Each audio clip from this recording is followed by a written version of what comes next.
What's going on, everybody? Welcome to a special episode of Fandom Talk. This is Fandom Talk episode 30. 30 episodes of us rambling our mouths for an hour. Woo! You can't get anything better than that. Guys, we got a good show for you today, a jam-packed show, and we're not going to hold you guys long because we're professionals. Anyways, my name is Malcolm, and this is the Fandom Anonymous crew. I got my man Jeremy Branch from Be Terrible on the line. What's going on, Jim? Just being a professional. Glad to be here for episode 30, you guys. This is exciting. I know that I came back for episode 29. It was a lot of fun, so we're going to continue to rock this thing out. Most definitely. I got my man Kevin Garlington from Hubster Photography. What's going on, Kev? Hey, what's up, man? Episode 30. We've been rocking each other for a long time, and I'm happy to be here. Let's do this. All right, and my man Alex from Momentum Media. What's going on, Alex? What's going on, you guys? Can't wait to dive into these topics today. Episode 30. I can't believe we did 30 episodes, man. So this is exciting, so I can't wait to get into it. All right, let's kick it off. Let's go. So, obviously, you guys know, and for those of you guys keeping up at home, we are recording this on Sunday, which means that Star Wars Celebration is finally coming to a close. This year was huge, as the past couple years have been at Star Wars Celebration, but we are just now at the tail end of what's being referred to as the 9-part Skywalker saga. We just now recently got a trailer release for the most recent Star Wars film. And we're going to talk a little bit about that, as well as the fact that there was a little bit of footage from the Mandalorian release, and then Mark Hamill's kind of speculation about the fact that there may be some Star Wars fatigue, maybe even if it's not now, but it may be setting in the future. So before we can get to the Mark Hamill stuff, I kind of just want to go around the panel and talk to you guys about maybe some highlights from Star Wars Celebration this year that didn't come up in the main topics that you want to touch on real quick. Malcolm, is there anything that stood out to you? But one thing I caught from Celebration, Jeremy, you know, I'm a big Funko Pop collector. They had some Funko Pops that they put out for, as far as the, you know, what they call the glams of them, and then they canceled them because they said they realized that people might not want to buy those pops. Now, there was some characters, like different types of stormtroopers and some of new characters from some games and stuff like that. So it was real interesting to me that they put that out there for people to see at Celebration, and then came right behind and said that they might not get released. So when it comes to Funko Pops, when it comes to Star Wars, they're like one of the top series that people collect sure. in Funko, and there's so many different ones. I've had some, but I've ended up gifting them to people who I knew were actual real deal Star Wars pop collectors. But that was something interesting to me that, you know, came across my radar. That's awesome. Alex, anything that you want to touch on real quick before we dive into the main headlines as far as stuff that really jumped out and grabbed you? I just was surprised by like the turnout, if I'm being honest. Last year at Star Wars Celebration, I didn't go last year, but I had some friends who did go and said that pretty much every panel was packed. And the same friends who went this year, they were like, yo, like they could barely walk through the door. And just to see the fandom and the things that they were doing there was actually really cool. I kind of, you know, I'm not a huge Star Wars fan, but, you know, just to hear that and just to see the excitement that was going on there, I actually kind of wanted to be a part of it. Because to see that many people love that particular property is actually really cool. So what surprised me the most was just really just the turnout of how many people were in Chicago at Celebration, just enjoying the event. So that's fantastic. And Kevin, before we jump into the episode 9 trailer itself, did you hear anything about this new video game that they're putting out? You know, I've heard a little bit about it, and I know stuff in the video game realm has been kind of rocky. And I know that they put out 2 games that people did not like for the most part. So I'm kind of excited that hopefully they'll get back to their roots, because the one thing I can say about Star Wars was when the prequel trilogy came out, if you didn't like the movies, you got a bunch of great video games that came out around the time. Yeah, that kind of helped out with that whole process. So that's actually a good thing. But yeah, I heard a little bit about the game, and as always, I never buy games when they're brand new. When I do buy a game, I always kind of wait to kind of see what the deal is. So I'll be kind of interested to see what's going on with that. Yeah, same kind of deal. I've actually heard a little bit of positive feedback around this one because there's no download or DLC content. It's a one-player, story-driven game, so it's really kind of putting people back in the storytelling side of Star Wars, which is what drew so many of us into this fandom in the first place. And like Bane talking about being born into darkness on the Dark Knight, I feel like I was like born into Star Wars. My older brother introduced it into the household before I was even born, and so I've always had an attachment to this series. And yeah, there have been high points, there have been low points. I know this most recent series has kind of started dividing people a little bit in the fandom, and that's why, Alex, it's actually really great to hear that the turnout is still strong at these events, and that's something that we'll put a pin in and come back around to later. But the Last Jedi seems to be a little bit of a divisive film. It seems like it definitely has its defenders, but then there's a lot of detractors as well. Star Wars Episode 7 was directed by J.J. Abrams. He stepped away so that Rian Johnson could come in, and now we are all the way back full circle to having J.J. closing up the Skywalker saga, and this is Star Wars Episode 9, The Rise of the Skywalker. We got our first footage about it I think it was Saturday. No, it was Friday. And actually, Malcolm, I think one of you guys hit me up within like 10 or 15 minutes of it dropping, so I was able to catch it up. But, Alex, what did you think about the trailer and the title for this movie?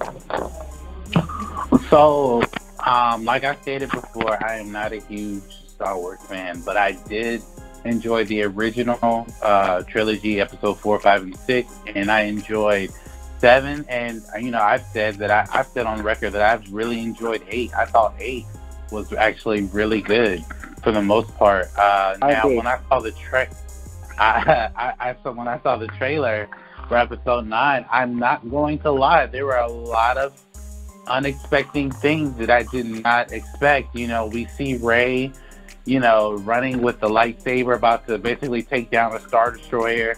We see, Luke narrate the whole trailer. We basically see all the key characters in these different positions. There were rumors and reports that Leia may or may not be in this movie, given the fact that Kerry Washington has now passed. So, we didn't know if we would see all... Right. We didn't know if we would see, like, recycled scenes from old movies, or was someone to fill in her part, and the title itself, The Rise of the Skywalker. I've said since Episode 7 that this movie, that Rey is the rise of the Skywalker. I pointed this out to Malcolm when we had this conversation the day of the trailer coming out. I said, Luke, since Episode 6, we knew that Luke went to this mountain for X amount of years, and nobody knew where he went except for R2-D2, according to the content that we have out now. That the only person who knew he was out there was R2-D2. According to Star Wars comics, he was there to raise up and train young Jedi, and we know this because the antagonist of the movie, Kylo Ren, was actually one of the people that he trained. During that process, people are like, hey, I don't know if you guys noticed, but he was like, since he was there, he was training all these people, and people are like, there's no way Luke could be Rey's daughter. There's no way that, Luke could be his father. I mean, there's just so many theories. And I said, this whole time as he was raising Jedis and then he just stopped, you mean to tell me he didn't have any romantic relationships with anybody that whole time he was there? I mean, he is human. He's not, he's a man. So I'm sure that he's found somebody there that he could reproduce with, and I think he did. I think he is Rey's father, according to the title, and I find it ironic, from this point on, Rey was the only person who found Luke. Like, nobody else found him except for Rey. That's a good point. Yeah, that's a really good point. So that's where I stand with the trailer. I thought the trailer was amazing, and I think that Rey, the reason why we don't know Rey's last name is because it's Rey Skywalker, in my opinion.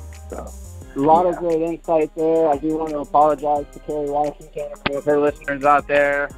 Carrie Fisher is the name that we were looking for. Wow. Yeah, that's true. Whoa, whoa, whoa, wow. But no, great insight, and I agree with a lot of what you said, and it raises the obvious question, and this is something that JJ touched on, the title for the movie. Of course it's going to raise a lot of questions. Who is this Skywalker that this title is referring to? We know that it's always been the Skywalker saga. First it was Luke, then his father Anakin, so thematically it would make a lot of sense for this to be, the Rey saga.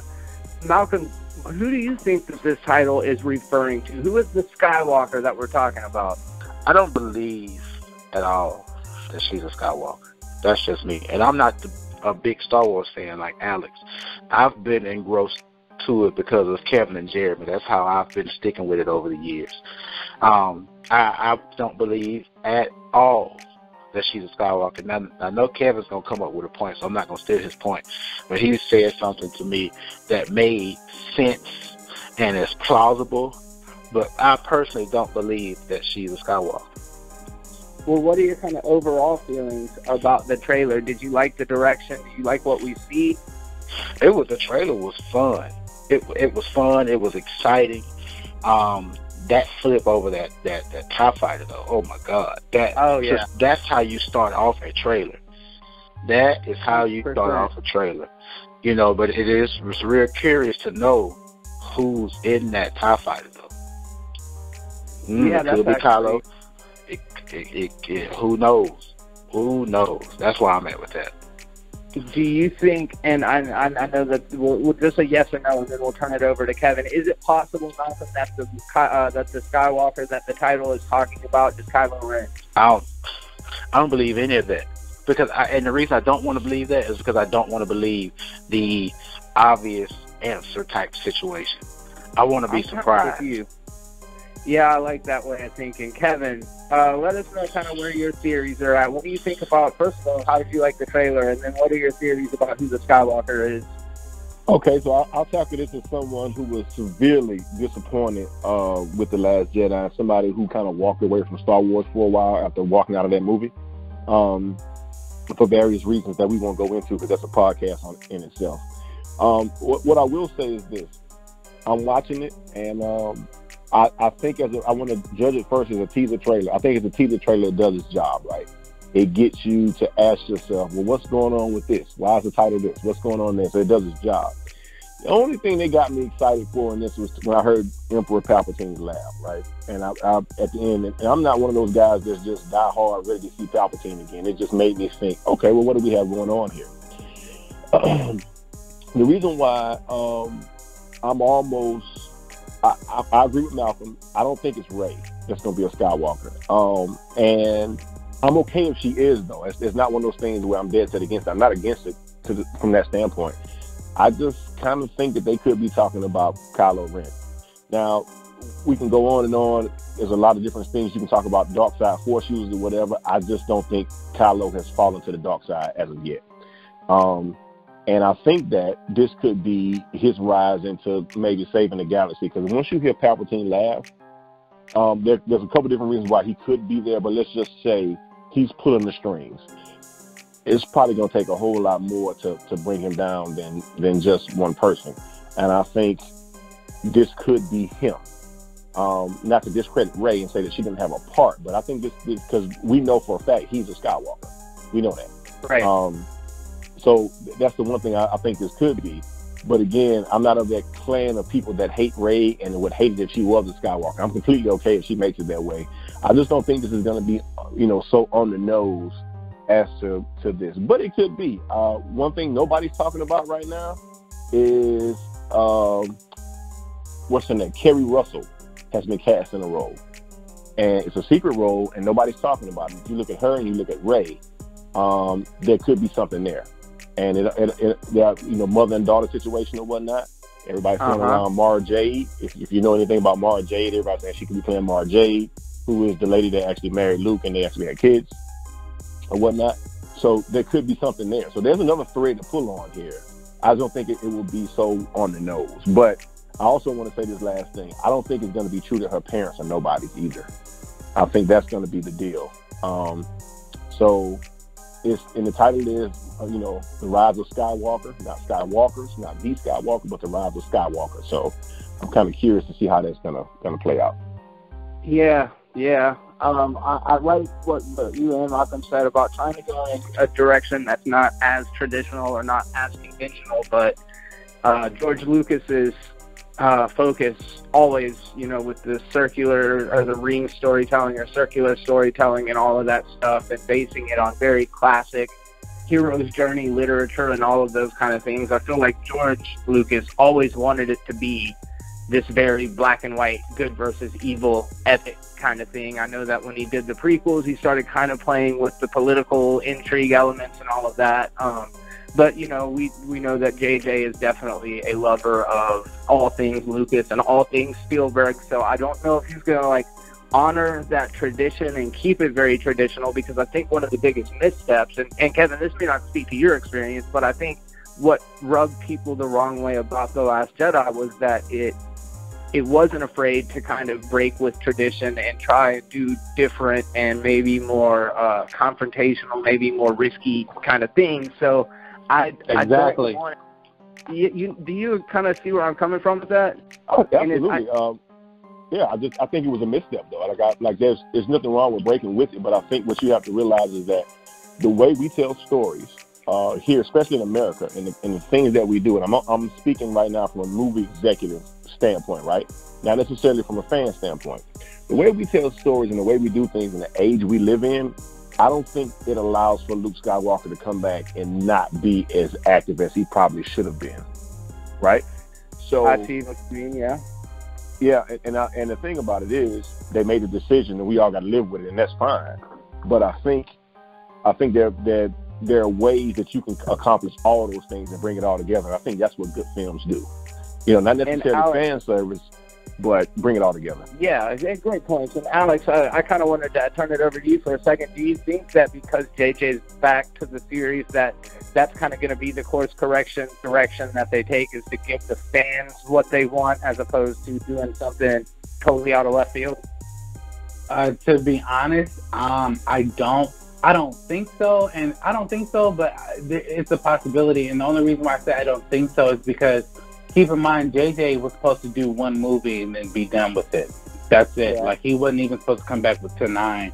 And he kind of, to a degree, if you hear him talk about how he came back to 9, to a degree, he had a lot of, what's the word I'm looking for? He had a lot of basically influence coming back to 9.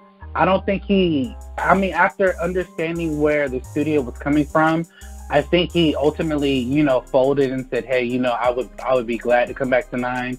I don't think this is going to be a fan service film, only because, he has to a degree, mention what happened in Last Jedi. I don't see how you can do 9 without at least addressing some of those things that did happen in Last Jedi. And when you do that, you're going to, piss off the people who didn't like Last Jedi. So I'm not saying that whole 2-hour film has to be addressing the events of Last Jedi, but we also can't act like it didn't happen. Now, I do think majority of the film will be fan service to a degree. However, I do think that this is still going to be JJ's movie. He's going to tell it from this perspective. And, I think, people were pleased with episode 7. And, to a degree, people were also pleased with episode 8.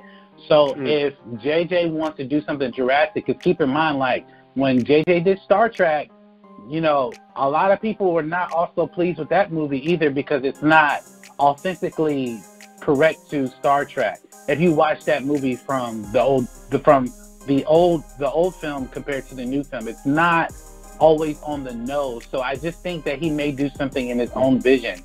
I mean, keep in mind, this is the same guy who produced the series Lost that didn't make any sense.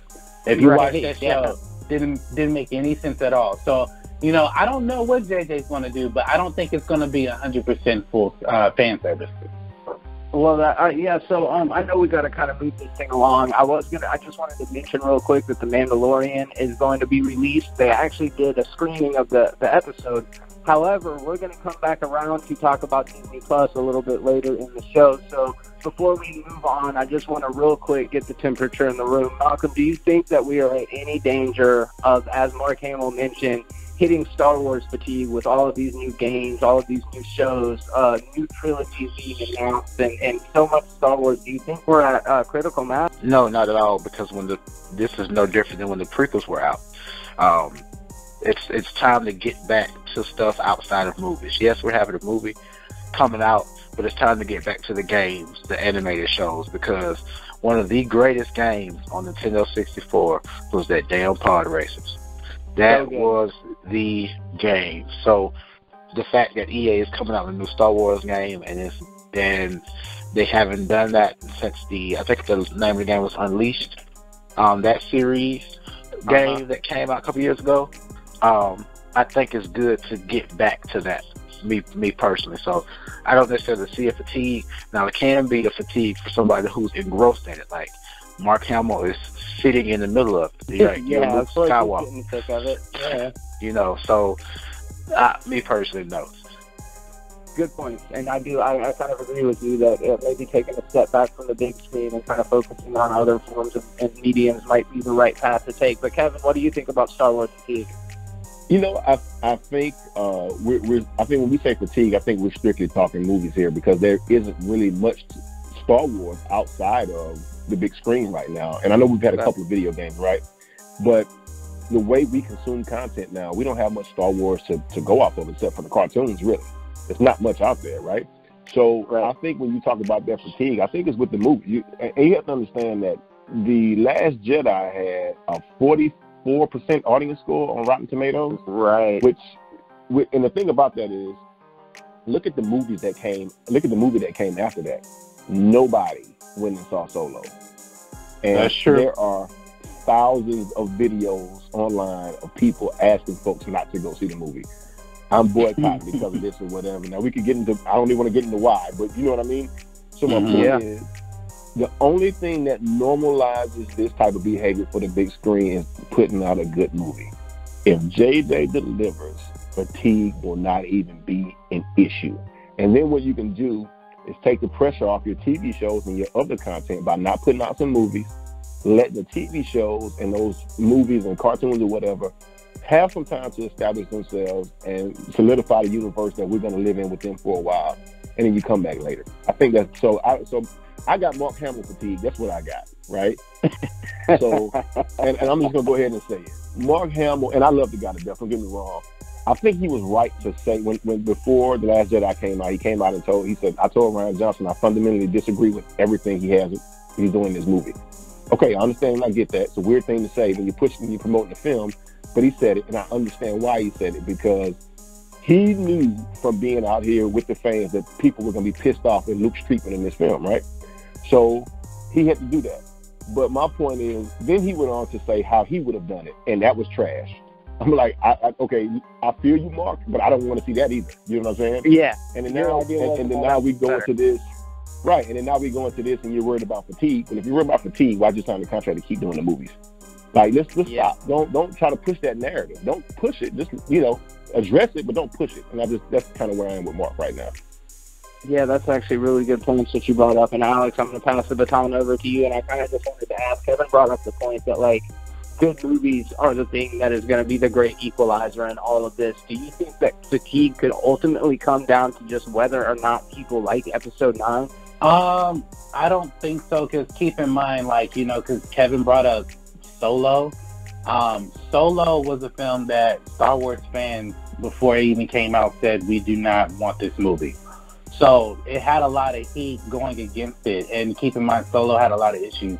Now, keep in mind, when you talk about fatigue, I don't really think that that's going to be the issue, because when you look at what happened at Celebration, you had Star Wars fans across the board fighting to get in. I mean, I read a report that there were people actually selling their passes outside of outside of the arena to get people in. So it's, to a degree, Star Wars amongst a lot of people in America is a religion. So they're going to go see, the films. Now, granted, yes, was Episode 8 very divisive? Yes, but we cannot act like that film didn't make over $1 billion. That means Very fair. That means that there are people who really care about this property now, and I think Lucasfilm has heard everybody saying their due about Last Jedi, and I think that's part of the reason why they wanted to bring not James Gunn, but the other director back to direct this particular film. So I don't think that it's going to be fatigue. I really think it's going to be a huge turnout. My guess is, like, opening weekend, it's going to probably do better numbers than Infinity War did last year. Possibly. Wow. Possibly. I could be wrong. I mean, because I'm not going to lie, like, this trailer, the trailer that we just got, I mean, I haven't heard a bad thing about it.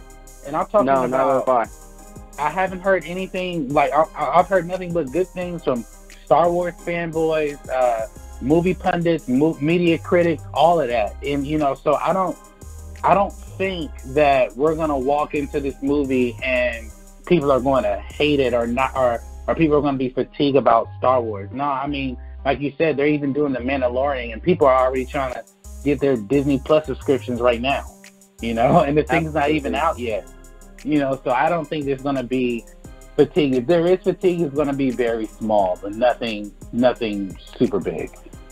Well, we will stay tuned and keep you guys posted on that end and kind of let you know as things continue to play out. It's pretty early in the game. We can anticipate we're at least going to get a couple more trailers before the release of the film. But yeah, I appreciate the input, everybody, and I know it's probably time for me to pass this thing on.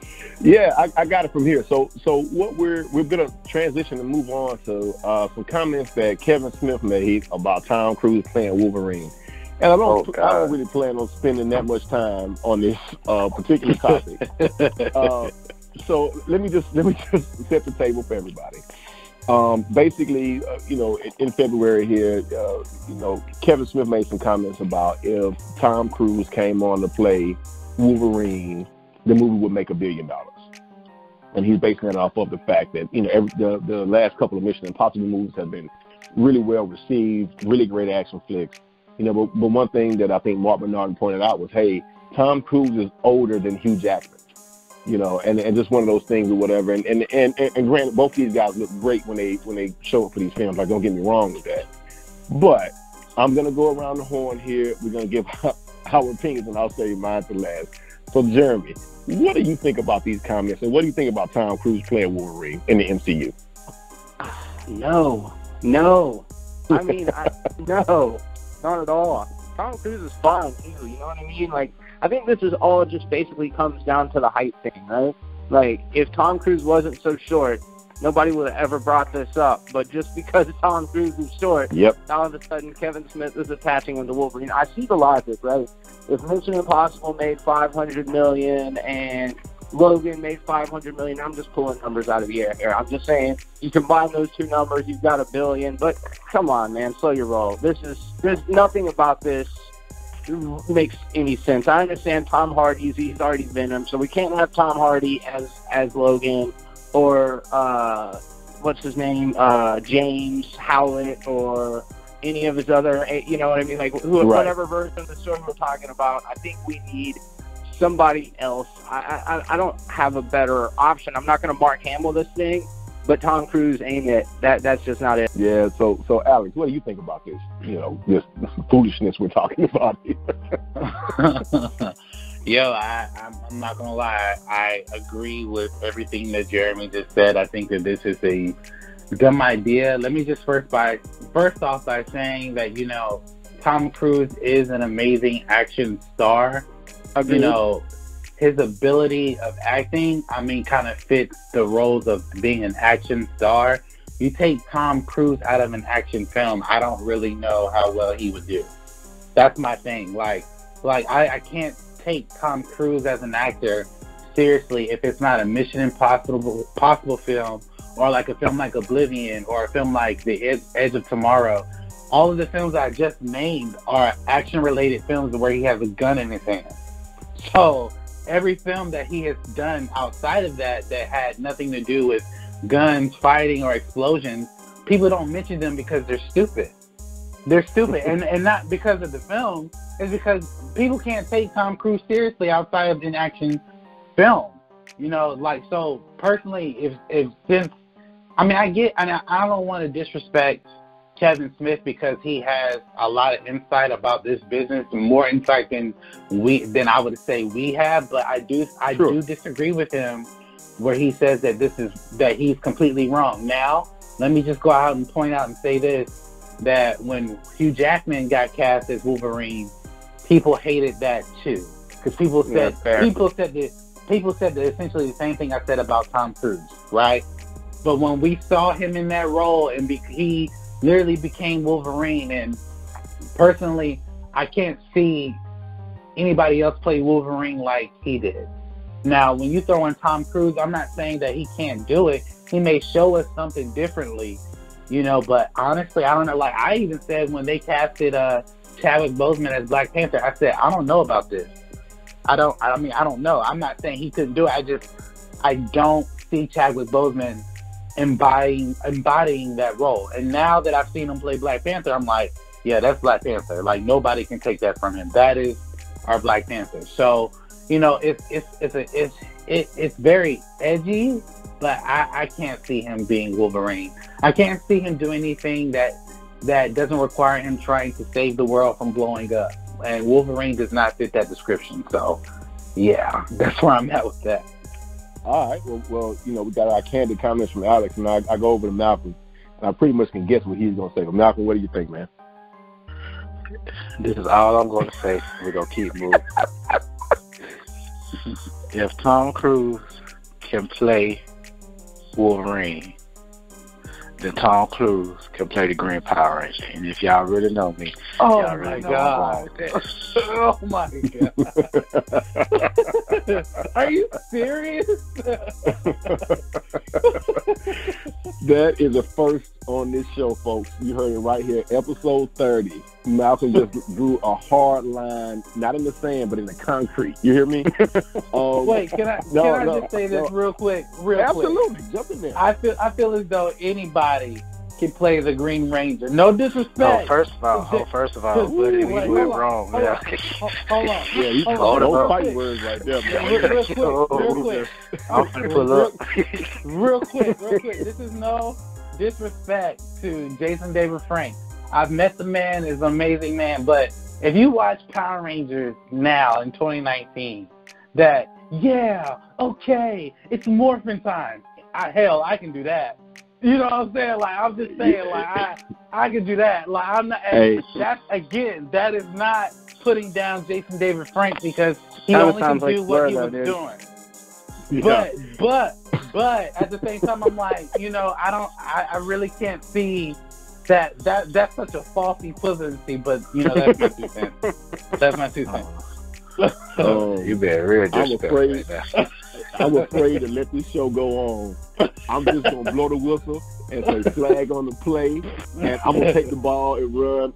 Malcolm, do you want to say anything, or you going to bite your tongue? Just let you know you're being real disrespectful. That's all I got to say.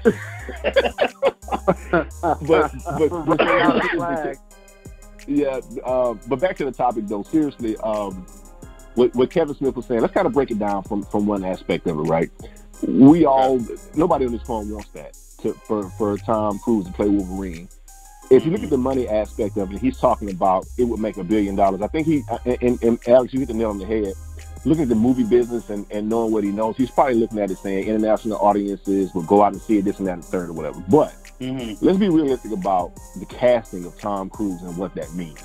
Okay, so when you cast Tom Cruise for a movie, that's why Tom Cruise doesn't do a whole lot of movies. When you cast him, you have to sign his production company. He has to have a passover of the script. He has his own in-house writers. Okay?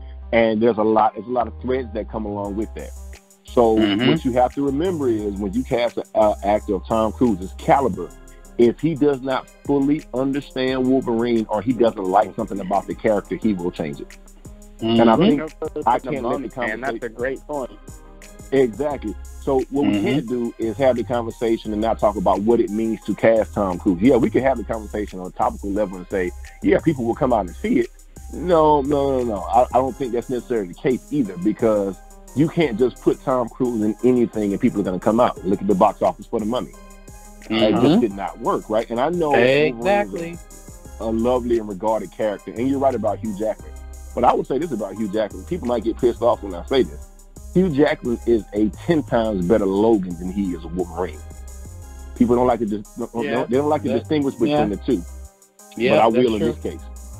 So, because we've seen actors play Batman who've been a better Bruce Wayne than they are Batman, or a better Batman than they are Bruce Wayne, right? I think there's a particular reason why that last movie was Logan, because I think he's the type of character that he brings a lot of drama and a lot of heart to that role.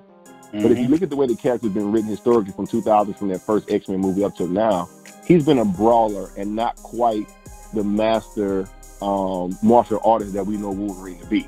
Don't get me wrong, when he hits that berserker rage, he's going to be a brawler. But you have to understand, Wolverine's one of the foremost assassins in the world. So, it's been played a little bit different. But and to boot, he never put the costume on at all as Wolverine. You get that one cut scene from the Wolverine where it was in the suitcase. That was never in the film. So my point I'm getting at is, even with Hugh Jackman, who's great, love the guy in the role, I think there's still room for improvement, and Tom Cruise ain't that guy. So I agree. You know what I I think all of us on the same page, you know. I do want to say one thing, and Alex brings up several good case in points as far as that goes. Like Michael Keaton as Batman, nobody was cool with that. Jared Leto, not Jared Leto, Heath Ledger as the Joker, nobody was cool with that. I would go so far as to say when they cast Robert Downey Jr. as Iron Man, people were like, "What the hell?" So there is a precedent to say, like, he could come in and completely crush this. And I do want to say before we move on that, like, a lot of people sleep on Tom Cruise. Like, Tom Cruise is one of those people that when somebody's like, "Hey, do you like Tom Cruise?" You kind of like look down at the ground when you say it, like you're defeated. Like, yeah, I like Tom Cruise. Like, don't judge me, because he does good movies, but it's been a long time. It was like the 80s and the 90s when he was doing like Born on the 4th of July or what is the one? A Few Good Men. You know, he's got some really strong roles. Jerry Maguire, obviously. They've been a really long time. And Alex, I think you're right that nowadays his credibility lies in the fact that he does his own stunts and he's seen as an action man. So I did just want to say, like, there is the precedent that talented actors can jump into roles and kind of own that character, and then also, especially if they have any sort of actual acting chops behind them. So, like, I'm not saying it couldn't happen. He's just not my first or 10th pick. Yeah, and that's just good to make that clarification. I think we're all not necessarily talking about chops here so much as visuals and kind of what we want to see and knowing what comes along with casting that guy. So, absolutely. I think it's great to make that distinction. So, with that being said, I think Alex has our next topic, and this is going to be pretty interesting. Alex, take it away, man. So, you guys follow like a lot of DC news and a lot of things that are going at Warner Brothers. And you know that James Gunn is actually doing his own iteration of the Suicide Squad, according to Warner Brothers and other various reports, that it's like a soft reboot, but he's casting some of the few characters from the previous movie, including some new characters. Now, recently it was reported, about maybe 2 weeks ago, that Idris Elba was supposed to be Deadshot. He was supposed to be replacing Will Smith and being Floyd Lawton's Deadshot in the Suicide Squad movie. Well, about 4 days ago, Idris Elba talked to Variety and said that he's actually playing a new character. He was no longer playing Deadshot. I guess James Gunn had a different vision of how he wanted to go about doing this particular character. So, before I give my 2 cents on this particular matter, I would love to hear what Malcolm has to say about the Suicide Squad and Idris Elba not being, Deadshot. What character do you think he's going to be, or do you think this is a good idea? It's going to be a secret character, is what they're saying. Now, who that person is, I don't know. There's only so many people in the DC Comics pantheon that they could pick from to make sense. Now, do I believe that Will Smith will be in this movie? We don't know. We don't know if Will Smith is going to be in this movie with them making this move. I just want to, really, my whole thing is I just want to see what James Gunn's going to do. That's where I'm at. That's my 2 cents. Yeah, I kind of agree with that point. I'm excited to see what James Gunn is going to do. And yes, it is being reported that he is going to be a secret character. But before I dive into my thoughts, Kevin, what do you think about this particular news? Well, I think it's good. From what we understand, that what they were saying was Will wouldn't be in the movie because of the schedule conflict. Is kind of what they were talking about. But I don't know if his people confirmed that. This is kind of what I read. But you have to remember that there is one particular character. I know you guys that watch Arrow will probably know about Bronze Tiger. And if you ever read anybody in the comic books or whatever, I think Michael Jai White did him on TV. I think. In the Arrowverse or whatnot. But if there's a recent Suicide Squad animated film where Bronze Tiger is on the team and is kind of up front leading and kind of bumping heads with people or whatever. But him being a master martial artist and kind of being this African American character that's already being animated as African American, and you have Michael Jai White, really good martial artist playing him on TV. I think that's a good choice. And also too, James Gunn likes to use obscure characters. I mean, he did Guardians of the Galaxy, which is not a great comic book by any stretch of the imagination. Before he got his hands on it, right?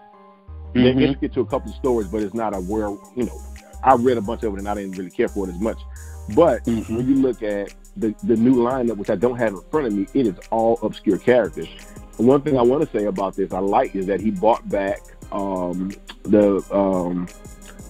Amanda Waller, and then he brought back Captain Boomerang. So they're coming back, and I think he's going to have some fun with these characters. So this is going to be good. I think it's great that they didn't just make it seem like they got one black guy for these movies and they cast somebody else in another role. Like, I think that's good. My thing is with these characters, and especially when you talk about African American characters, like, we are sprinkled all throughout these comic books and we're in there. So just start casting people and using those characters. Like, it doesn't matter if it's obscure. Just go ahead and cast it and make it into something. You hire a good actor like Idris Elba, and now let's say he is Bronze Tiger. People, if the movie's good, they're gonna leave there and they're gonna say, "I need to look up Bronze Tiger and figure out more about this guy," and then we'll start moving. So I like that part of it. So that's kind of what my little 2 cents on it. Yo, those are some amazing points. A lot of stuff that I wanted to touch on, but before I get there, Jeremy, what do you think about this particular news?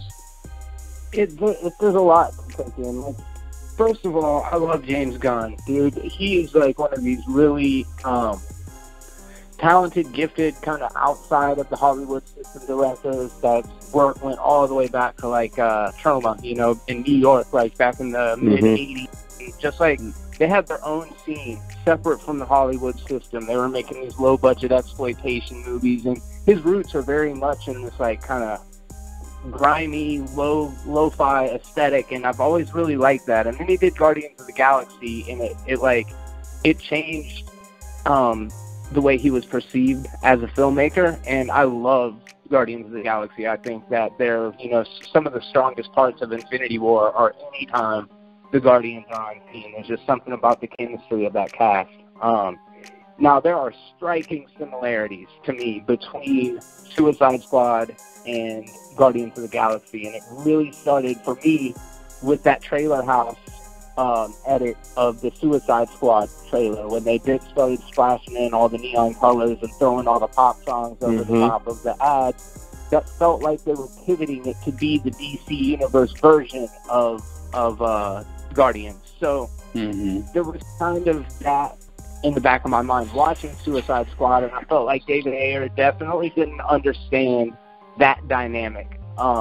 David Ayer's done some great movies, like I really like End of Watch. I like Training Day. He understands like street level dialogue. He understands police jargon and all of that kind of like that brotherhood and that camaraderie of the police, because he actually like served on the police department, but he doesn't have that like fun, casual, just kind of like the distinct flavor that Guardians had. So I say all that to say I wish that James Gunn were doing something different between Guardians 2 and Guardians 3, but it looks like we are kind of getting more of the same. That said, I have confidence that he'll do it well. I just think it's really interesting that they're utilizing him at two different studios for something that is so similar. And then, you know, Kevin, you brought up a really good point. I kind of want to get just, like, your thoughts on this. But, like, replacing character, that would be kind of crappy, right? Like, if Bloodshot were the only African-American character that were available to all these different actors, so it's like, yeah, Idris Elba's in, Will Smith has to be out. Are we just subbing one black character for another character, or is it going to be like, is there just one black dude in the Suicide Squad and that's all you get? You know, and that's the thing I was getting at there. You hit the nail on the head. And that's the other half of my point, I should say. If we expand and there's a 3 and Will's available, now we got Idris and Will. So right. in this instance, we could be subbing, but we've expanded. And I would take that over just subbing any day. So, but again, that's based on the possibility that could be down the road that may not happen. So that's probably best case scenario. But I get your point and see exactly where you're coming from. Yeah, that's something that I was just kind of curious about. But then everything other than that, they're cherry picking the best elements from Suicide Squad, which there were some good things about it. Like Captain Boomerang was fantastic. Harley Quinn was great. Actually, Will Smith ended up probably being my favorite part of the movie, despite the fact that he was the one I was most weary of walking in, just because Will Smith always does Will Smith, and he did, but it just worked really well in Suicide Squad. So, yeah, I don't know. I'm definitely excited to check it out. Hopefully it's just a retcon that works really well, but it's just so close in time to the Guardians and the other Suicide Squad that, I don't know. It should be interesting regardless. You know, you guys had some really, really interesting points. I really did agree with what Jeremy when he said about, you know, is this substituting one black character for another? But, you know, my points on this, and I kind of made this apparent on the show I do called Hero TV on my channel. I said that initially when he got cast as Deadshot to replace Will Smith, I said that this is a bad idea only because Suicide Squad came out in 2016, and everybody, and it's 2019, everybody knows that Will Smith is Deadshot, who's ever seen the movie. So the fact that you guys are replacing him and giving him the same name, the same character, and the same ideology, I feel as though audiences are going to be smart to realize, like, that was probably a dumb move, because they kind of idealize or already know the fact that, you know, Deadshot is Will Smith. Now, I did agree with the fact that they should bring in Idris Elba, but be a different character. Now, to your point, when Jeremy says, are we substituting another black character, substituting one black character for another black character, I've always said, you know, he didn't have to be Bronze Tiger. You know, he could be King Shark, which is a huge shark.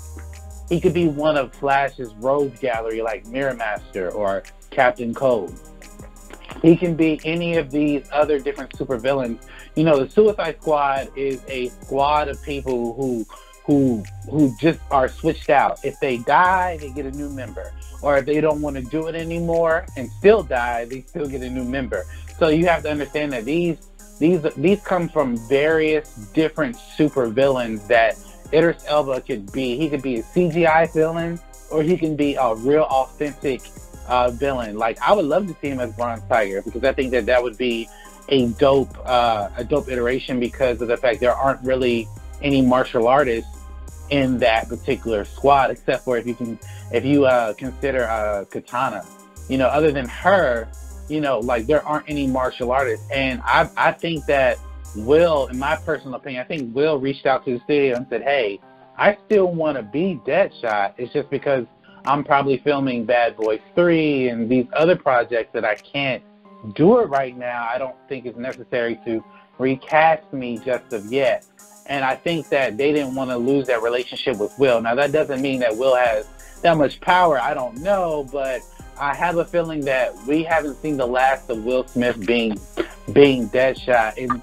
And to conclude my point with this particular issue is that I just don't think that, you know, well, I get the fact, to Jeremy's point, that, you know, the Suicide Squad and Guardians of the Galaxy are very, very similar. The only difference is there is no talking raccoon in the Suicide Squad. But other than that, they're very, very similar, and I think James Gunn is the perfect person to direct it. However, I do feel as though that James Gunn, the reason why they chose James Gunn, obviously, because of the situation that happened with him at Disney. But I feel as though David Ayer could have came back and did a better job. You know, I'm not going to say that the first film was, I'm not going to act like that the first film wasn't good, because it wasn't. But there were some redeemable parts about it.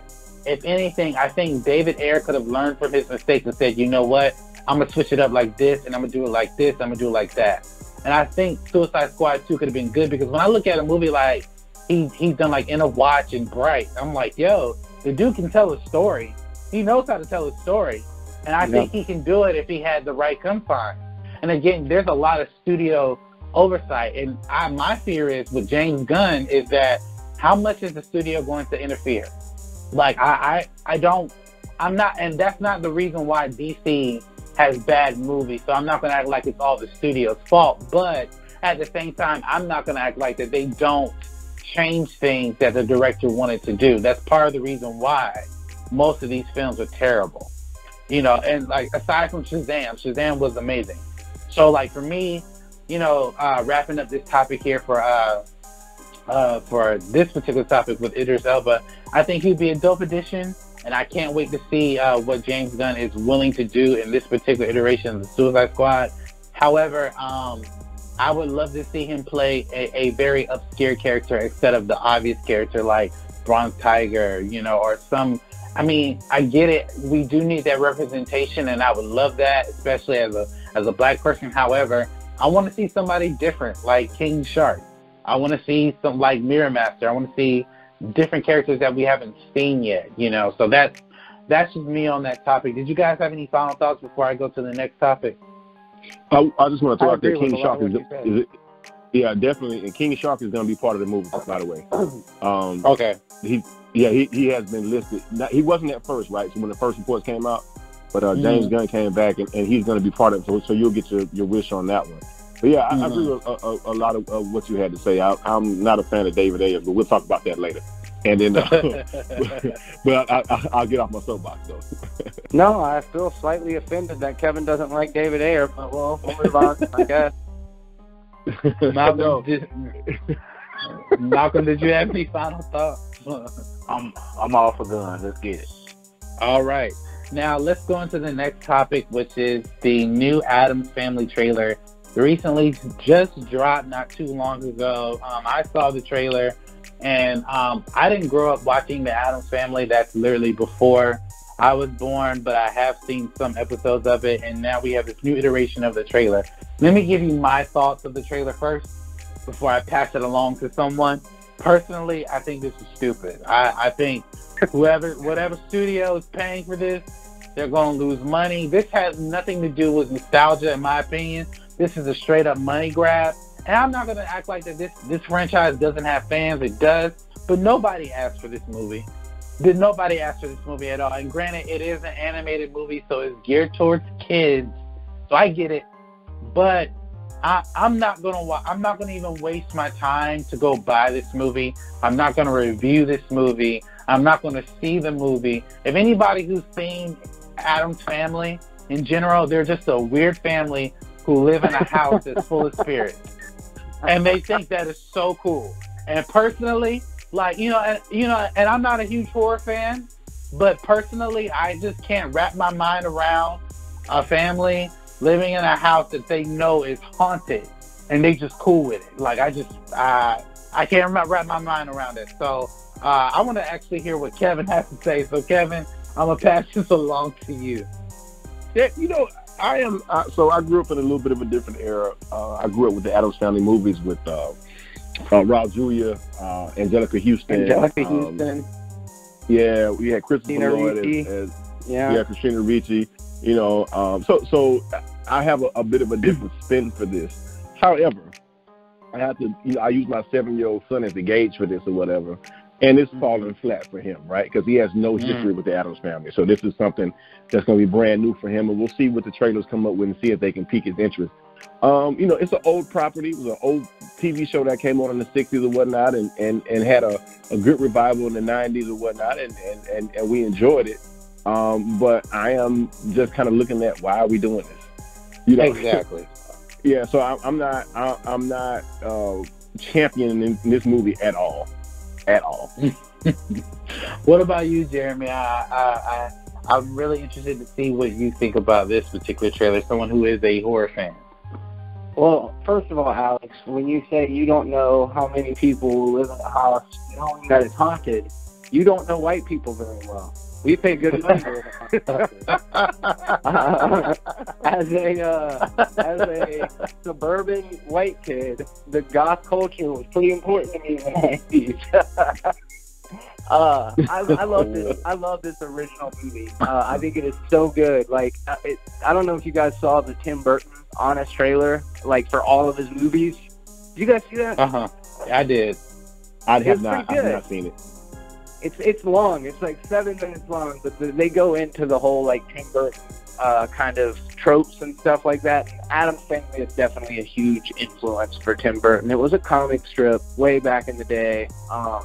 And this new animated movie takes a lot of visual cues from that.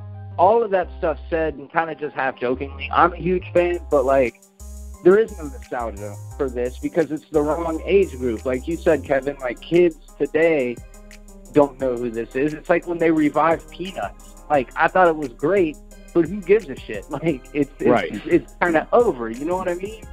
So there was a part of me that is like, it's a great cast. It's Oscar Isaac as Gomez, Charlize Theron as Morticia, Chloe Grace Moretz, Finn Wolfhard, Nick Kroll, Bette Midler, Allison Janney. So it's like, it's a stacked cast. I like the characters, but I don't particularly like the design of them, even though, like I said, I know it's pretty true to the comics. After watching the trailer, it barely piques my interest, but I would say I'm more positive on it than negative. Wow. That's the first that I've heard someone actually very positive about this trash film. So, Malcolm. I did not say very positive. I'm just messing with you, Jeremy. But yeah, Malcolm, what do you think about this new Addams Family rendition that's coming out to us in the near future? Don't need it, don't care. I don't understand why. You know what happened? Since y'all talking about the Green Ranger, Malcolm been real sour over there. He real sour. There will be recompense to pay. Malcolm, I love you like you my bro, man, and I agree with what you said about the film, but I like this. You have to understand, Power Rangers came out at a time where, as kids, we really did think that was cool. And even when I met the original Power Rangers, that was still cool for me at the age of 25. Now that I look at the show that I used to watch growing up, people don't talk like that, man. At least black people don't talk like that. I'm just being honest. No offense to you, Jeremy. No offense to you, Jeremy.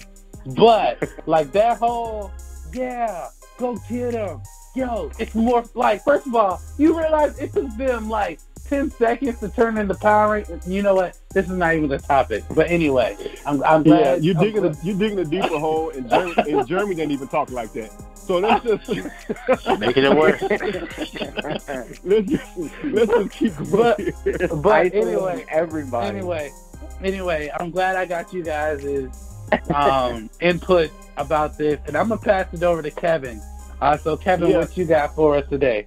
Okay, so I want to come back in, and I have two topics I'm going to cover, and I'll go over these relatively quickly so we can get to some of the other stuff. Thoughts on the Lion King trailer. I'll give my thoughts first. This movie's going to make $2 billion. I think the Lion King is going to be the #1 movie of all time when its theatrical run is over. That is what I think is going to happen. It is one of those films that has a sordid past, and if you don't know what I'm talking about, look it up on YouTube, where Disney may have got this idea from, and I'll kind of leave it at that. But anyway, this in live action with the voice cast that we have, and the amount of people who were kids when this came out, who have children now, who are lining up to go see this will be the biggest thing they put out. I know we got Star Wars, I know we got Endgame, but I'm telling you, this Lion King movie is going to be the one. That's my prediction. So I'll go and ask Malcolm what he thinks about it. I watched this trailer. First of all, I saw it pop up on my phone. And I stopped. I said, no, I'm about to go watch this on the TV. This trailer gave me chills from the time it started to the time it ended. The only thing that threw me off about this is the colorization of Scar. I was looking for that black mane and that dark brown texture. I really say that's the only thing that threw me off about this trailer. Other than that, I have no issues. And this is going to be a $2 billion movie. Yeah. That's a dope prediction. Yeah, I'm with them on it. I am right there with them. So Alex, since we got you in the mix already, what do you think? Yeah, I mean, I agree. It's going to be a $2 billion movie. I mean, and me and Malcolm talked about that too. Like, Scar looks very like he's been through it. Like he looks like one of those people who actually is just really, really stressed out and just gotten old. But he looks like he's been through it. And when I saw the trailer, I saw it on my MacBook, and I was like, yo, like this movie, like I have to see this movie in IMAX or some form of perfect viewing, because it literally gave me chills too, and like it really dived into the initial thoughts of what we know from Lion King, and this movie's taking place. I didn't know that this movie took place in Africa, which is actually really dope as well. So I was like, yo, this is pretty cool, and just to see like Simba, we saw Simba literally grow up in the trailer. Like we saw him interacting with Scar and his family and his friends, and then we see Timon and Pumbaa, and at the end of the trailer we see Simba roar at the end, and I'm like, yo, like this movie is gonna be phenomenal. I wouldn't be surprised if this movie hit 2.5 billion, if not maybe 3 billion, because the nostalgia for this movie, like like my cousins who are like 3 or 4 years old, they love this movie. They love Lion King. And mind you, Lion King came out way before I was born. So that nostalgia like literally lives on amongst generations and generations. I have to agree with Malcolm when he says that Scar, the coloration of Scar does look pretty bad. But then I have to look at it as, Scar has lived through so much. And if you watch the animated film, that Scar ultimately winds up fighting Simba, and he's known Simba since Simba was a child. So Scar has a lot of years on his life, which is kind of depicted in the trailer in a sense. So yeah, man, like I'm super excited for this movie. I can't wait to see what they're going to do. Oh, and they brought back not James Earl Jones for this movie. Oh my god, I'm like, yo, when I heard his voice, I was like, man, this movie's gonna be amazing. But yeah, those are my initial thoughts with The Lion King. Yeah, I mean, you guys are getting me more excited about it. I first of all, I agree with almost everything you guys are saying, prediction-wise, just visual-wise, the quality of it, how excited you are only about the Addams Family movie. So, figure I'd throw it down. I don't think it's probably going to be $2 billion. Wow. I mean, what did Beauty and the Beast open up as? I would have to know that first, but when I'm watching these Disney movie live-action trailers, I want to catch that feeling of nostalgia. I want to get the chills. I almost expect that everything's going to hit me on that Force Awakens trailer level, and seldom the movies get me there. I do think the in-game trailer was really good, but it just didn't have the same amount of hype behind it. But maybe that's just lofty expectations, right? So separate from all of that, what I want is to go into these Disney movies and get attached to them and care about what happens and be invested. I went and saw The Jungle Book, right? And I thought it was pretty good. That one was well done. Then I went and saw Beauty and the Beast. And it's hard to say that it's not well done. I couldn't, get into it. I didn't care all that much. The new stuff they added wasn't all that good. And other than that, it was, just the exact same movie. But, I was like, whatever. Maybe it's just the fact that, it's a beast and a chick falling in love. Maybe I'll be better next time or whatever. So I went and I saw Dumbo. it was the same thing. I was just like kind of bored. I was like, I kind of know this story already. I don't really care about it all that much. So just to be negative, I already know this story. I love it. Obviously, the cast is way better this time. Like, if we could just take the cast now and have them redub the animated version, just like retcon it that way, I'd be fantastic with that. But I just don't care. I already know the exact story, beat for beat for beat for beat, all the way through the end. So it's so hard for me to get invested in it. So that's my rant about it. But yeah, so like it does look good. I can't say it doesn't. I do love Disney movies, but I'm just kind of over the live action adaptation thing. Like whatever the next one's gonna be, Aladdin, I don't give a crap about it either. Oh man, Aladdin looks amazing. But go ahead. I'm sorry. No, Jeremy, I have to kind of piggyback on some of your statements there and whatnot, and kind of how I feel about this thing. And of course, I'm going to see it because I have a 7-year-old son. But this is The Lion King is actually one of the better ones. And I think what you automatically do with The Lion King and the Jungle Book that you really can't get with Beauty and the Beast is the fact that you have these animals talking, and when you have live action actors, doing this, and you got to dub it for another language, you may lose a little something. But check this out. When you do The Lion King, and this is one that was done so recently, Mufasa from China may still be able to do Mufasa's voice. Mufasa for, the South American culture could probably still do that voice, right? So now you have all these different cultures who can relive their childhood because those actors may still be around and able to do the dub for them. Whereas when you do Beauty and the Beast and even the Jungle Book, because that movie was so old, you know what I mean? So it's a little bit of a difference. And the Jungle Book did over $1 billion. And to answer your question, Beauty and the Beast opened up with $176 million. And it ended up finishing with $1.2 billion worldwide, 504 here in the States, 759 foreign. So you've got this thing here where we know we're going to get $1 billion.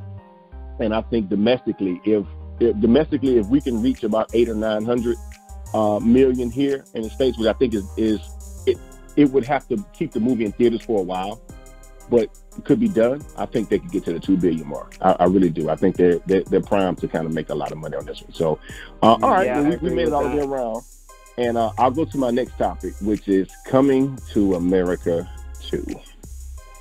Now, I love Eddie Murphy. Love Coming to America. It's a movie that helped shape the way I look at comedies from my childhood, because it came out in the 80s when I was a little boy and probably shouldn't have watched it, but I did. So I will say this. Eddie Murphy does not have a great track record with going back and doing things that were old, like his older stuff, and trying to update it for now audiences. Anybody knows what I'm talking about. Look at the Beverly Hills Cop sequels that came out after 2. So they kind of did 1 and 2. It was kind of up that same period. And then they go back and they get a couple more, and they were just terrible. I think that the world needs to understand that this movie probably needs to be rated R. And if they put this at PG-13, it's an automatic down check. And I also want the world to understand that Eddie Murphy, I will never diminish the comedian that he is and what he did for comedy. But when was the last time Eddie Murphy was in something that you thought was funny? Eddie Murphy. Yeah, Eddie Murphy has been doing great on the serious actor side. He had that movie with Mr. Church, and then he got the Oscar. Did he win? I don't think he got an Oscar nom for Dreamgirls. Eddie Murphy's an extremely talented guy, but I just don't know about this. And God knows when's the last time we seen Arsenio Hall. So, I'm real leery because the first movie is a classic. It's always hard to follow a classic. You know what I mean? Look at Anchorman and Anchorman 2, and look, it just doesn't work for some reason. And I don't know if they can capture lightning in a bottle. So, Jeremy, what do you think about Coming to America 2? Coming to America is like one of those, like, just treasured. It's like top 20 comedies of all time, like almost undisputed somewhere in that list. It's got like so many great performers in it. Like Samuel L. Jackson's in it for like 2-3 minutes. I don't think he's actually got a name in the credits, but it's just like Robber number 1 part. Right. And it's such a good movie. And everything you said is just so on point. You were just nice about it, but like, this is not a sequel that we need. This is not a sequel we're clamoring for. It was a totally different era. I don't even know that same brand of humor. We've talked about this a lot. Like the social climate's so much different now than it was 5 years ago. When you're talking about 20 years ago, in Bill and Ted, they're dropping the F-bomb, and like nobody thought anything of it at the time. Like right. It never even crossed my mind. And then going back and watching it later, I'm like, ooh, ouch. Like, that's right. okay now. So, like, I don't know, like, the character himself is pretty, like, a goofy stereotype kind of thing. But I you know, like, it's just it is a classic. I don't really want to see any sequels. Eddie Murphy is, like, hiding out in a palace with $1 zillion off of Shrek royalties and everything else he's already done. Like, he's good. And, right. Yeah, I don't know. I haven't seen Arsenio Hall in quite a while. Right. Right. So, and you know, we kind of on the same page with that, you know, and I just want things that they do to be good, right? And that's the thing. So it's not coming from a place of hate. So, Alex, what do you think about this? So, when I saw Coming to America, the first one, I just thought that it was, at the time, and I was young when I saw it, I just thought it was funny for what it was. And then, you know, growing up watching it, I put it in the classic section with other comedies like Life, sure. Eddie and Martin, and, you know, sure, absolutely, other stuff like that. So I enjoy the film for what it is, you know. But, you know, when I heard that they were doing a Coming to America too, you know, and me, who's a huge Eddie Murphy fan, I didn't want to see this movie. Like, I didn't ask for this movie. I think Coming to America 1 was the beginning and the end of what we needed to see from Eddie Murphy's character. That was it. Mm-hmm. You know, I don't think that we need to revisit that character. So and I think, you know, I've come to this realization that we've gotten to an era now that people are trying to bring back the old stuff that's seemingly nostalgic, and it works for some properties, and the properties that it does work for, people are like, oh, well, let's go do it for this. You know, like, I can see why someone would bring back, you know, a Lion King movie, because it's universally loved. Like I said, like, my kid, my cousins who are 3-4 years old love the Lion King. They love Disney characters, you know. But something like Coming to America, I'm like, I don't know about this. Like, even if they were to do like a Life 2, like, I don't want to see a Life 2, if I'm being honest. I think Martin and Eddie are funny, but if they're going to do a movie, let them do an original movie, not a sequel to something that we already seen them in. Like, that doesn't necessarily make sense. And, you know, keep in mind, I think, like I was saying before, I think this has to do with a lot of people trying to recapture that nostalgic effort. I do think people are going to see it. And honestly, people have made that comment that, you know, Eddie Murphy is making a lot of money. And, you know, to a degree he is, but ultimately I've always said, you know, you can't really count anybody's pockets because you don't know what they're going through at this point. And the fact that he's coming back, out of all the movies he could have done, you know, I would settle for like a Beverly Hills Cop 4 than I would a Coming to America 2. And the only reason why I say that is because Beverly Hills Cop 3 was so bad, they definitely need to redeem that movie. So if they were to come back and do a fourth movie with Axel Foley and Eddie's the lead character, and it was back to that original, you know, hard cussing and hard action and hard comedic elements, then cool. But Coming to America 2, like I said, I just think that we've seen that run of that character. Like, you know, I think it's the best nostalgia movie that we have, and I don't think that we should ruin it. Kind of like how I put it in the vein of the Transformers movies, right? The people say the first movie is the best, but after that, it just ruined the whole sequel of what Transformers could have been. They could have left it at one movie and just let it be, you know. And then Bumblebee rolls around, and Bumblebee's amazing. So, like, I just saw that last night. It was really good. Yeah. Bumblebee rolls around, and Bumblebee's amazing. And Bumblebee, in a sense, is, you know, the one that's restarting the franchise, you know, going back to its roots. And that's my thing. Like, I have that fear of, I don't think that this particular film should be doing that, because I have a fear of, okay, they're going to do a Coming to America 2, and then that bombs, and then they do a Coming to America 3, that bombs, and then they do a rebooted version of it, And then we now love that version. I'm like, but we didn't have to do all that for us to get to a rebooted version. You know, we could have just left the franchise as it is. So those are my comments about that. I love Eddie Murphy. I think he's an amazing comedian. He's an amazing actor as well. But, you know, Coming to America, I mean, I'd settle for Nutty Professor 3 than I would for this. So that's Golden Child 2. Right. Well, last and certainly not least, I want to hear what Malcolm Banks has to say about this movie. Malcolm, what you got for us? All right, I'm going to shock the nation here. I was excited for this movie when they announced it, but it's been so long since they announced it. But this picture pops up, and this is why we're talking about this with Ruth Carter and Eddie Murphy and Arsenio Hall, and they're getting the preliminary costuming ready, which, of course, that's going to be amazing. Mm-hmm. And then I got less excited because I thought about the original Coming to America movie, and I said, there's no way that you can capture that original essence.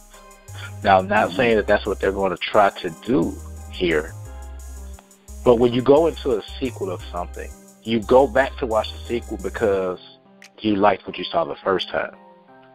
And over the years, we've been getting very disappointed with the second movie not meeting the expectations of the first one. It's an unknown thing.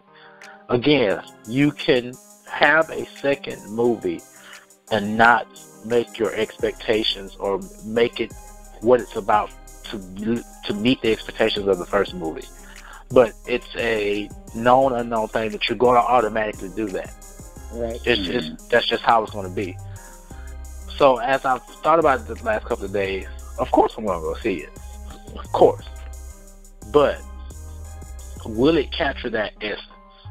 Because we're still 30 years later, am I right? Yeah, that's about right. We're still 30 years later saying, what is it, Velvet? Like, we're still saying that. Mm-hmm. So what is this movie going to do to have us 30 years later from now hitting those catchphrases?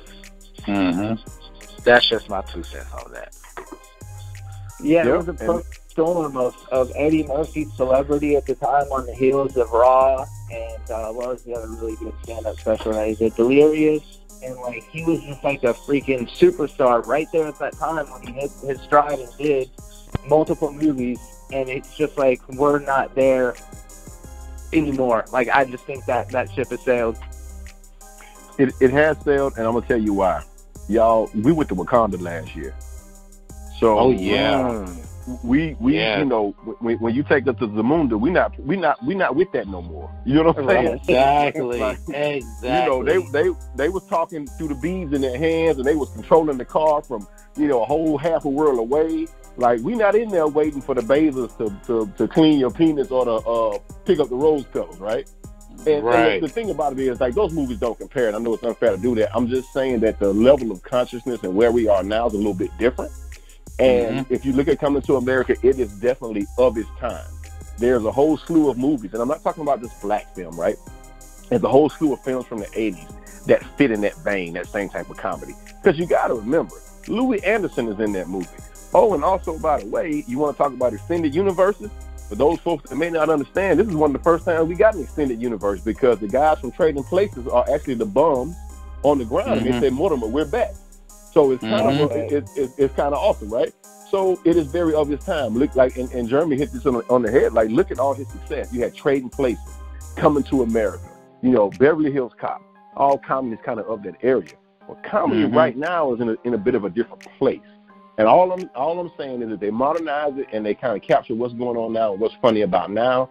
I think it could be funny, but then is that really coming to America? You see what I'm saying? Like, we live in this whole connected world now, right? But back then, whatever was going on in New York was happening in New York, and they had no idea what's going on in Africa. So you're going to tell me the king of a country in Africa whose son may be coming over here or whatever has not seen the internet and seen what's going on and knows this and knows that? I don't know about the fish out of water story anymore. I don't know because we're connected. So, again, people that are much smarter than me are writing these scripts. Maybe they'll come with something great. I want to see them win. I really do. But I'll be much more excited if somebody said Eddie Murphy and Arsenio Hall got another project going on and it's something else.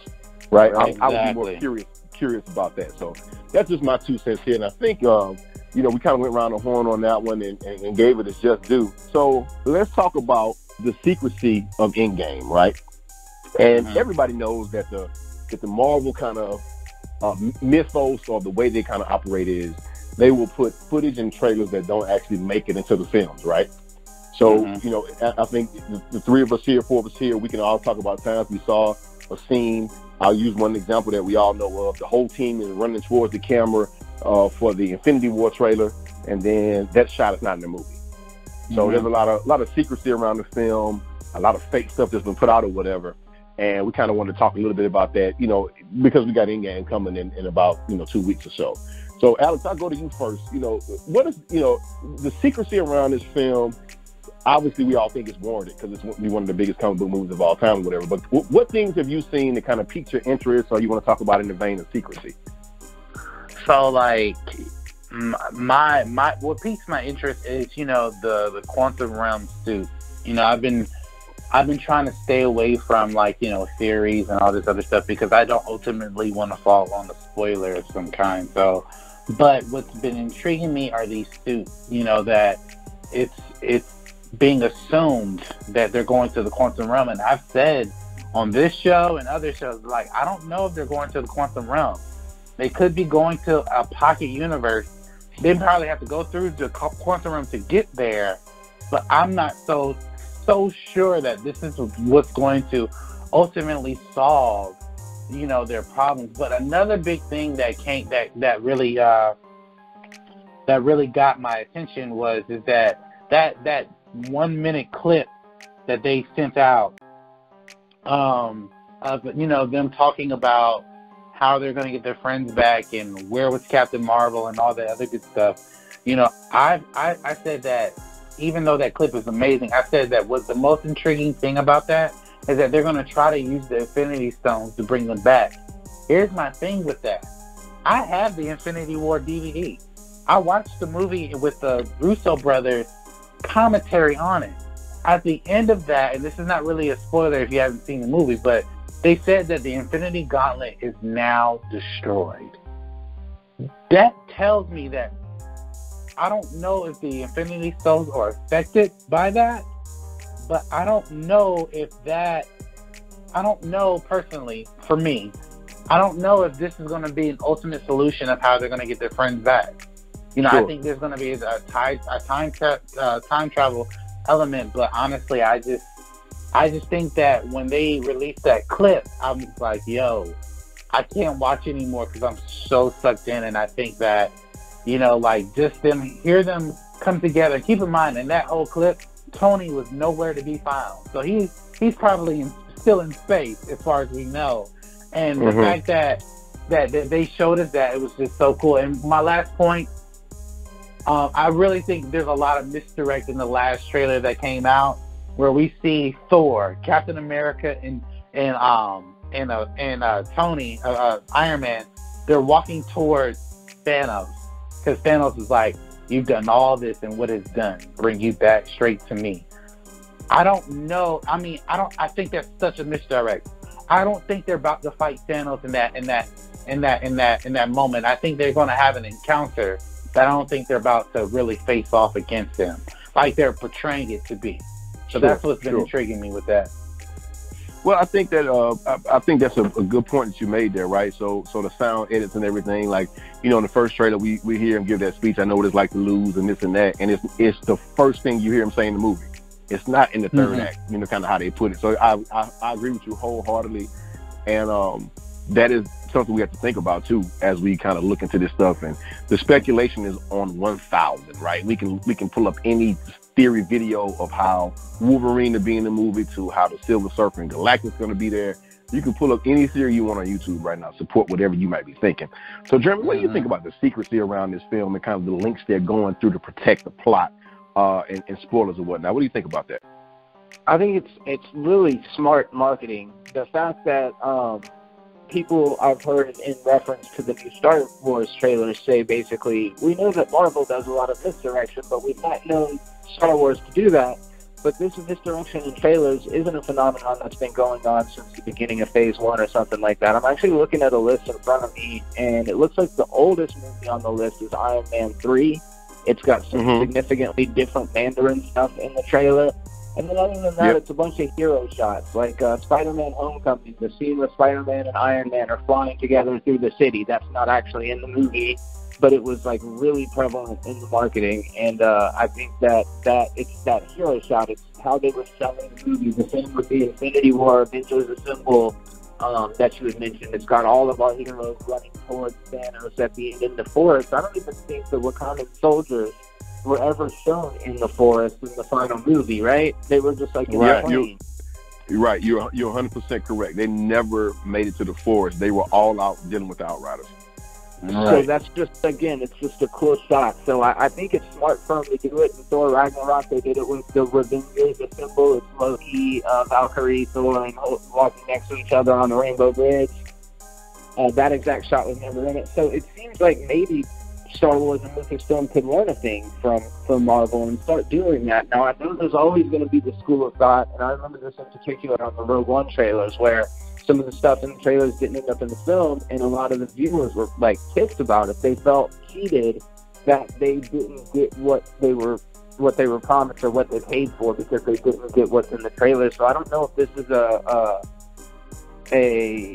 strategy that could backfire, but I actually kind of appreciate the fact that it doesn't give us concrete stuff to go on, and what we do see, we can't even 100% take it at face value because we know that they can intentionally mislead us. I agree with you wholeheartedly on the fact that they're saving us from ourselves, right? So I just went and saw a movie this weekend. I went and saw Hellboy, and it was a movie that the trailer kind of, gave away one of the best secrets of the film, right? Something that could have completely surprised folks. And they did it because the interest for the movie was low, and they thought they had to throw out everything they could to get people to come see it. We've seen it with Terminator Genesis. We saw that whole thing there. But the one thing I will say about the Star Wars fans is, Star Wars fans, we're a little bit different. But I will say this. On Rogue One, it was widely known that they had to bring, I think Lawrence Kasdan came in, and they didn't like kind of what was going on, and they reshot about, I think wasn't it 40% of the film and stuff like that? A big chunk of it, you're right. It was a big chunk of it, right? So I think it hurts you when people know you've had to come in and get your film reshot. I think it hurts you in that regard, and it's because we know way more about movie making than we probably should know, and then we knew about 20 years ago. Now people hear the term, people are just now getting to know that reshoots are part of every film. Because you're going to go on the film, you're going to capture something, and there's a way you could do it better, or stuff may change as you're going, so you got to have a time for reshoots. Well, there was a time about 2 years ago when those articles for reshoots came out, it made it seem like your movie was a disaster. And we know that not to be true. So, again, that's just part of the secrecy process. And I think that, the secrecy aspect of this film is just, they're protecting their IP, but they're actually saving us from ourselves, right? Because we had a fever pitch and a frenzy for information for this film. What's funny? I wanted to point out something really quickly. We have not seen any scenes from Wakanda, like, at all. We haven't even seen Denai's character, Okoye, in any of the trailers. We've seen her in the promotional art, so we know that she's alive. And to be honest, I don't know if M'Baku's alive. I think he's still alive as well, but I don't know. I don't know that for a fact. So another interesting thing is that the last battle that we saw the Avengers was Wakanda. We have seen nothing from that particular part of the world. So that's a good point. I have a feeling that the last battle is going to be back at Wakanda. Yeah, I don't know if they're going to do a big battle this time around. I think the big battle is going to be in space. That's what I think. The reason why I say it's probably going to be back in Wakanda is because, keep in mind, that's where everybody disappeared. And we all know that essentially everybody that was dusted for the most part is coming back, i.e. people got greenlit for certain series. So we know that they're still alive at some point. But what I'm saying, but they can't come back, and I'll say this. They're going to come back and attack Thanos in a way where I think it would be so significant either they did have it in Wakanda or, like Kevin said, or in space. But I really do think that it's going back to Wakanda, because whatever they do to bring the people back, it has to be back to, in my opinion, Wakanda, because that's where we know most of the Avengers faded for the most part. You know, then others faded on Titan, and then the others faded on Earth. But I think there's a significance to the fact that we've only seen outer space and Earth. We haven't seen Wakanda or an excellent point. Yeah, right. You're making a great point. And that's part of, you know, steamrolling into our next topic here, and it piggybacks on what Alex was just saying was, does Disney lack originality? And I think that we just talked about the marketing campaigns and how they're a bit different from other films. Alex just brought up a great point about, hey, guys, we haven't seen Wakanda. They may be going back there. You know, and that's something that, you know, I really hadn't considered until today, until you said it. Like, well, I was thinking space, but you're right. We may end up right back there on those shores of that country. So let me ask you a question, and I'll start with Jeremy, and then Alex, we'll come back to you, is what do you think about Disney's originality? Now I'll preface this comment by saying, I think we're talking about this just because The Lion King and The Jungle Book and some of those older films that we know that came out a long time ago being re-released in live action. So what do you think about Disney's originality, Jeremy?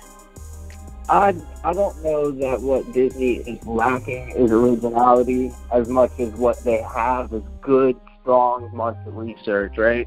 Like, I don't think that the world is lacking in creativity. I think what they're lacking in is the desire to take risks when they've got a sure thing set there in front of them. So when we look at when we look at Disney as an entity, we've got the Marvel Cinematic Universe, which is based on some of the most successful IP in the world right now. I mean, it's kind of built that brand on its own brick and mortar, you know. But that said, they were established IP prior to that. Star Wars. Well, they're not remaking Star Wars movies, but they're kind of just remaking Star Wars movies. Like, it's similar, it's not exactly the same. And then we've got all of the Disney live-action movies that are coming out now. Pixar did good for a long time. They almost would not go back to the well and do sequels, but then with Toy Story they did, and it was kind of like, well, that's their flagship property. Like, it's okay if they do multiple Toy Stories, and then Cars came along, and they started doing sequels to that. And they did some more sequels, so it kind of like tarnished the brand in that way to me. And then Disney Studios started doing not two-dimensional drawing animated films, but very similar to Pixar animated films. So it just feels like everything they do is strategized and it's intelligent. What they've done is they've spread their tendrils out into every different facet of media and culture, and we're seeing it with the streaming and all of this, and they're plugged in. We're plugged into them. We all love these. I mean, I literally grew up loving Star Wars. Every single Marvel movie that's come out, I've at least enjoyed it to a certain degree. I love Disney as a brand, but at the same time, I'm very weary of any corporation that's able to consolidate this much power and this much media, and it just makes me fear that the future of the industry is a lot more of the same, and that's going to be propagated by Disney in one form or another. I've been waiting for you to bring this up, and I hate you doing it toward the end of an episode, and I think you and I need to sit down on your show and talk about this, because this is a topic that we need to go round and round on. And not that I disagree with you at all, but I think it's something that we need to flesh out in a little bit longer form, because it is a fear. It is a fear I think that we both have, and one that I didn't have until you and I talked about this 2 years ago, right? So I will definitely agree with you on that, and I'm going to kick it over to Alex. And this will be our last topic, guys. We'll wrap up after this, but Alex, I want to get your thoughts on Disney's originality and kind of what you think about that. So I'm going to try to keep this as short, and I want to kind of, I agree with Jeremy saying, but I slightly disagree with what he's saying. But the one thing I want to point out, Disney has been original from the start. Let's be honest. Look at Pixar. There's Toy Story. There's Incredibles. There's Cars. There's so many IPs that they have created. And well, wait a minute. Hold on. Let me stop you for a second. Let me stop you 1 second. some of the stuff you just named was created before Pixar owned. I mean, Disney owned Pixar, and I think that's part of that's a topic that I have to bring up as part of this discussion really quick. Is to say that's another thing that people are afraid of. What Jeremy was talking about, they aren't creating anything; they're buying it. But you're right. As of right now, Pixar is part of Disney. Continue, please. I didn't mean to interrupt you, but I had to kind of make that point. Oh, yeah, you're fine. You're fine. You're absolutely right. That's true. That's actually very true. That's why I said I agree with partially what he's saying, because they are buying these different studios and companies that create original IP. But what I disagree with the fact is that they had, like, okay, since the purchase of these different companies, I can't say that they haven't developed original content from the companies that they have purchased, because of the fact, like, you know, when I look at these different Pixar movies and just all this other stuff, most of this stuff is based off rides, like stuff that has no source material at all, no comic book, no book history, none of that. So when I look at Disney as a whole, yes, they're buying up everything, but a lot of people don't even know this. Warner Brothers is still the biggest media company in the world, because they own most TV and most media outlets.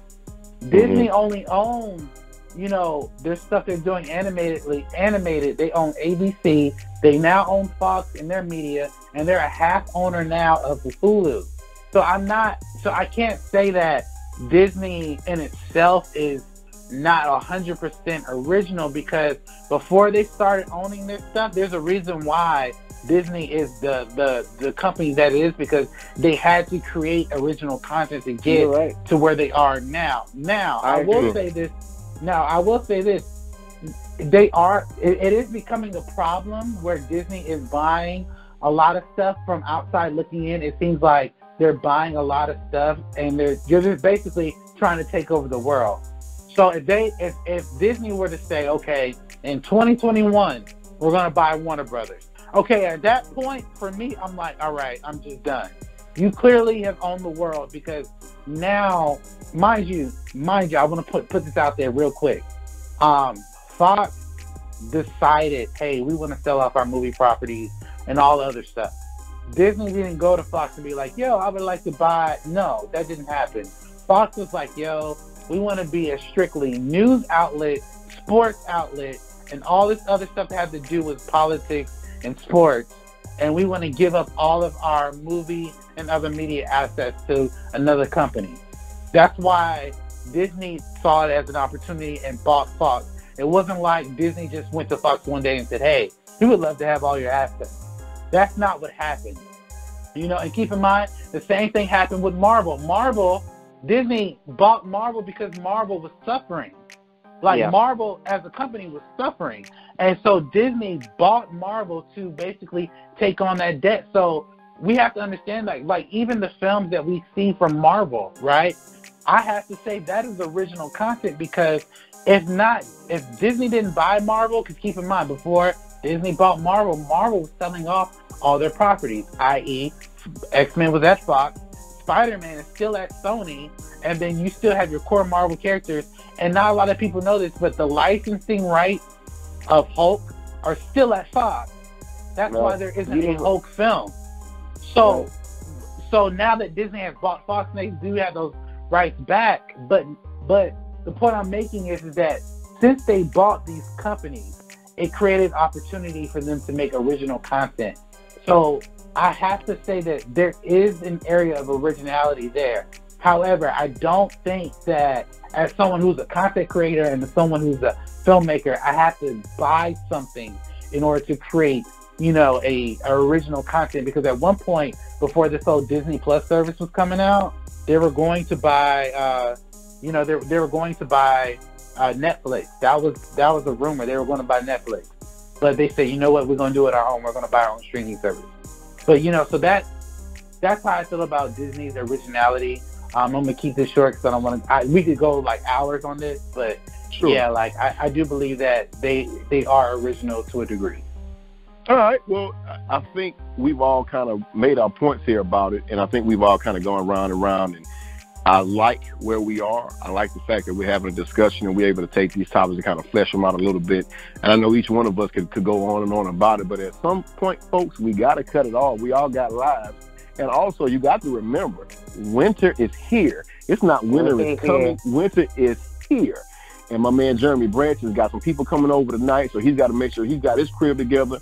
I'm in the hotel room in Seattle. I'm probably going to go wash clothes and make sure I'm right in the spot where I need to be. Alex has probably got God knows what going on. He's probably going to watch all the Rush Hour movies again. You know what I mean?